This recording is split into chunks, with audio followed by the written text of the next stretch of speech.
Hello दोस्तों, नमस्कार। स्वागत है एक बार फिर आपके अपने YouTube channel official RV study पे। तो अपन ने जो 2019 का पेपर कर रहे थे उसमें आपको हिंदी के 25 क्वेश्चन पहले करवा दिए थे, 25 जो क्वेश्चन बच गए थे वो आज के इस वीडियो में देखने वाले हैं हम। तो वीडियो को लास्ट तक जरूर देख लेना एक बार, जिससे आपको जो लेवल है उसका आपको पता चल जाएगा कि हिंदी का जो पेपर है वो किस तरह का आपके क्वेश्चन है वो पूछे जाएंगे। तो चलिए शुरुआत करते हैं पहले क्वेश्चन से। वीडियो को लाइक शेयर जरूर कर देना।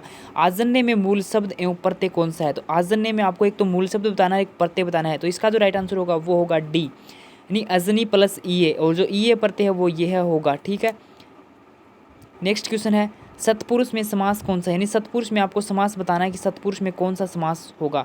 तो सतपुरुष में जो समास होगा वो हो कर्मधारी समास होगा सतपुरुष के अंदर। बी इसका राइट आंसर हो जाएगा। तो चलिए नेक्स्ट क्वेश्चन, उत्मारण शब्द में संधि कौन सी है? उत्मारण शब्द में कौन सी संधि है? तो उत्मारण शब्द जो है उसमें दीर्घ संधि होगी। सी इसका राइट आंसर हो जाएगा।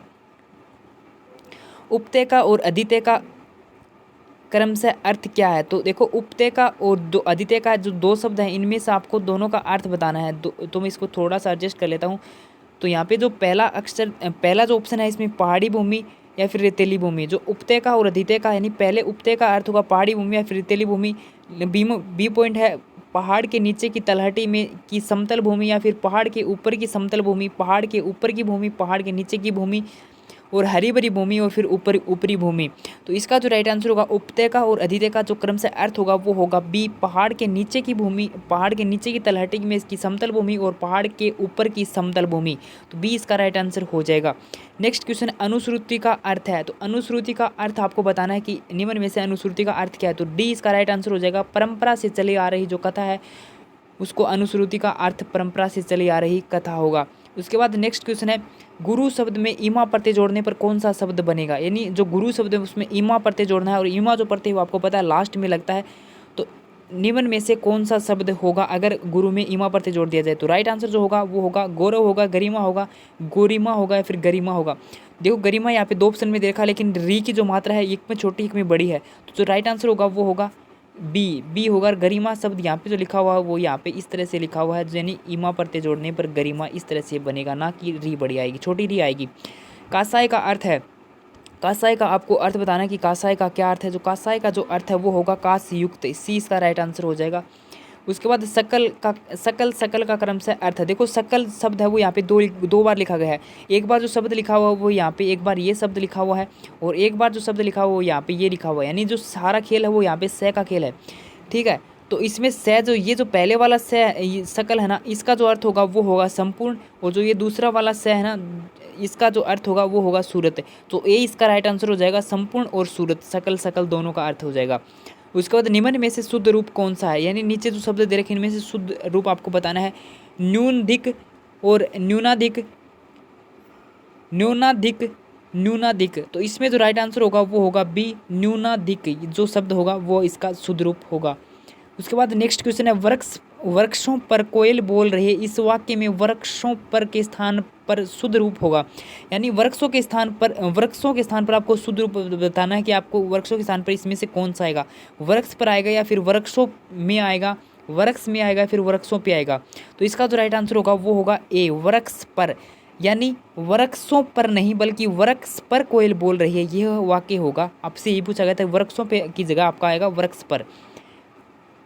उसके बाद नेक्स्ट क्वेश्चन है, रामचरितमानस के रचयिता है वो तुलसीदास है, इस वाक्य का शुद्ध रूप होगा। रामचरितमानस के रचयिता तुलसीदास है, रचिता लिखा हुआ है यहाँ पे, रचिता तुलसीदास है। रामचरितमानस के रचयिता तुलसीदास है, रामचरितमानस के रचयिता तुलसीदास है, रामचरितमानस के रचयिता तुलसीदास है। तो आप कहोगे कि सभी के सभी वाक्य एक जैसे हैं, लेकिन सभी के वाक्य एक जैसे नहीं है। देखो, यहाँ पे तो ये नहीं है, यहाँ पे ये वाला ये नहीं है रचयिता में, और यहाँ पे जो रचयिता शब्द में इसमें ये मात्रा है ये की। उसके बाद अगला जो ये सी वाला जो है इसमें ची की मात्रा ये है, और उसमें यहाँ पे रचयिता शब्द का खेल है इस सारे ऑप्शन में। तो इसको आपको ध्यान से देखना है। तो इसका राइट आंसर क्या होगा मैं आपको बता देता हूँ कि रामचरितमानस के रचयिता तुलसीदास हैं। तो इसका जो राइट आंसर होगा वो होगा बी, यानी रचयिता शब्द जो लिखा जाएगा वो इस तरह से लिखा जाएगा, र ची ये और ता। ठीक है, ये शब्द होगा आपका। तो इस रचयिता शब्द का सारे के सारे ऑप्शन में खेल है, बाकी शब्द है वो सारे आपके एक जैसे हैं। नेक्स्ट है अशुद्ध पद कौन सा है? यानी निम्न में से अशुद्ध पद कौन सा प्रज्वलित है, लघुत्तम है, नीरव है या फिर निहारिका है? तो इसका जो राइट आंसर होगा वो होगा निहारिका, या निहारिका शब्द जो है वो इस अशुद्ध पद है इस क्वेश्चन के। अंदर। उसके बाद संपत्ति का तद्भव पूछा गया यहाँ पे, तो संपत्ति का तद्भव जो होगा वो इसमें क्या होगा, स्रोत होगा, यानी स्रोत तत्संपद होगा, वो स्रोत होगा यानी, ठीक है। उसके बाद नेक्स्ट, एक मिनट यहाँ पे, पढ़ने की इच्छा रखने वाले को कहते हैं, पढ़ने की इच्छा रखने वाले को क्या कहा जाता है, तो इसको कहा जाता है पिपासु कहा जाता है, या फिर जिज्ञासु कहा जाता है, बुभुक्षु कहा जाता है, या पिपठिसु कहा जाता है। अब यार टिप्पू है या फिर सु है, या भी मुझे स्पष्ट दिखाई नहीं दे रहा है, बाकी ये पिपठिसु हो सकता है आपसे।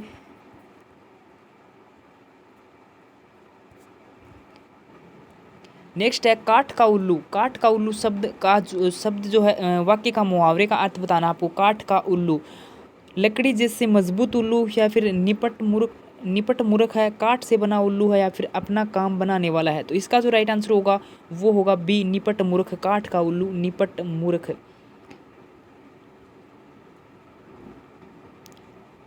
प्राची का विलोम शब्द यहाँ पे पूछा गया है कि प्राची का विलोम शब्द क्या होगा, तो प्राची का जो विलोम शब्द होगा वो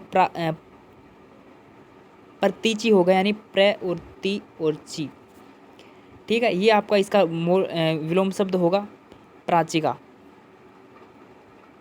नेक्स्ट, जो गुड़ खाए सो कान छिदाए, इस लोकोक्ति का आपको अर्थ बताना है, यानी जो गुड़ खाए सो कान छिदाए, इस जो लोकोक्ति है इसका अर्थ क्या होगा। गुड़ खा के कान छिदाने चाहिए, लाभ पाने वाले को ही कष्ट उठाना पड़ेगा, क्यों कान छिदाएं और क्यों गुड़ खाएं, गुड़ खाने से कान में छेद हो जाता है, यानी निम्न में से इनमें गुड़ खाएं सो कान छिदाएं लोकोक्ति जो है इसका आपको अर्थ बताना है, निम्न में से क्या होगा। तो इसका जो राइट आंसर होगा वो होगा बी, बी इसका राइट आंसर हो जाएगा। लाभ पाने वाले को ही कष्ट उठाना पड़ता है। अंगूठा दिखा देना मुहावरे का अर्थ है। अंगूठा दिखा देना मुहावरे का जो अर्थ है, दिशा निर्देश के लिए अंगूठा दिखाना, अंगूठा निशानी कर देना, गुरु भक्ति में अंगूठा कटवा लेना, मदद करने से मना कर देना। तो इसका जो राइट आंसर होगा वो होगा मदद करने से मना कर देना, अंगूठा दिखाना, ठीक है। किसी को आप अंगूठा दिखाते हो तो सामने वाला चिढ़ जाता ना, तो अभी इसी का अर्थ ये होगा कि मदद करने से मना कर देना, अंगूठा दिखाना, अंगूठा दिखा देना मुहावरे का अर्थ होगा मदद करने से मना कर देना। नेक्स्ट, तो और मैंने जो थंबनेल पे क्वेश्चन लगाया है वो यही क्वेश्चन है, जिसकी गर्दन सुंदर हो उसे कहते हैं। तो जिसकी जो गर्दन सुंदर होगी उसे क्या कहा जाता है, तो इसका जो राइट आंसर होगा वो होगा सी, सुग्रीव कहा जाता है। सुग्रीव, जिसकी गर्दन सुंदर हो उसे सुग्रीव कहा जाता है। ढोणी शब्द में तत्पुरुष शब्द है, ढोणी शब्द का तत्सम शब्द है, सॉरी ढोणी शब्द का तत्सम शब्द आपको बताना है कि इसका तत्सम शब्द कौन सा होगा। तो इसका जो राइट आंसर होगा वो होगा बी, ध्यानी, द आधा और या नी। निम्न में से शुद्ध रूप बताइए, जो निम्न में से शुद्ध रूप कौन सा होगा, विदेही होगा, वेदेही होगा, वेदेही होगा, फिर वेदेही होगा। अभी साफ कहोगे कि एक शब्द अलग आया है बोलने में विदेही, बाकी तो सब वेदेही वेदेही वेदेही बोल रहे हो आप, तो इनमें सिर्फ मात्रा का खेल है और बाकी कुछ नहीं। बोलने में आपको एक जैसे लग रहे हो, किसी पे दो मात्रा है किसी पे एक मात्रा है। तो इसका जो राइट आंसर होगा वो मैं आपको निम्न में से शुद्ध रूप कौन सा है मैं आपको बता देता हूँ एक बार लिख के भी कि इसका जो राइट आंसर कौन सा होगा। तो वेदे ही आपका होगा वो, एक मिनट, यह होगा वे के ऊपर दो मात्रा आएंगी, द के ऊपर एक आएगी और ही जो आएगी वो बड़ी आएगी ही, ठीक है। तो ये इसका राइट आंसर होगा वेदे ही। उसके बाद नेक्स्ट क्वेश्चन, घड़े का पर्यायवाची नहीं है, निम्न में से घड़े का पर्यायवाची नहीं है, कलश नहीं है, कुंभज नहीं है और कुंभ नहीं है, फिर घट नहीं है। तो घड़े का पर्यायवाची शब्द नहीं है निम्न में से, तो यहाँ पे जो कुंभज है ये घड़े का पर्यायवाची शब्द नहीं है, बाकी तीन है वो इसके पर्यायवाची शब्द हैं। जिसमें लय प्रत्यय नहीं जुड़ा हो वह शब्द कौन सा है, मर्दुल है या फिर सुनील है, शीतल है, मंजुल है। तो इसमें जो राइट आंसर क्या होगा, तो इसका जो राइट आंसर होगा वो होगा बी, सुनील जो शब्द है इसके अंदर आपका लय प्रत्यय नहीं जुड़ा हुआ है, बाकी तीन शब्द जो है इसके अंदर लय प्रत्यय जुड़ा हुआ है।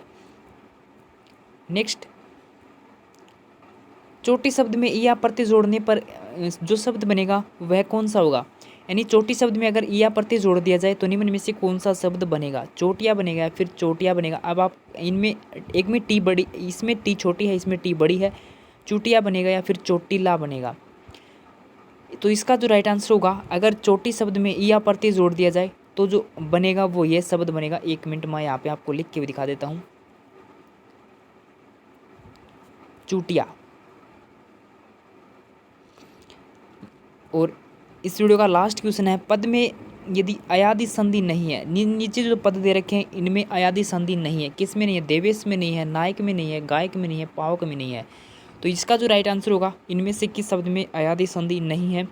तो इसका राइट आंसर होगा ए, देवेश के अंदर आपकी जो अयादि संधि है नहीं है, देवेश पद के अंदर, सॉरी देवेश। ठीक है, तो ये थे आपके जो बच गए थे 25 क्वेश्चन हिंदी के। अब कल आपको रीजनिंग की क्लास से मिलेंगी, जो रीजनिंग का जो क्वेश्चंस पूछे गए थे वो आपको मिलेंगे, तो उसके लिए आप वीडियो को ज़रूर से ज़रूर देख लेना। रीजनिंग वाले आपको बहुत हेल्पफुल मिलेगी प्रीवियस क्वेश्चन पेपर में। वीडियो को लाइक कर देना और अपने दोस्तों के साथ भी शेयर कर देना।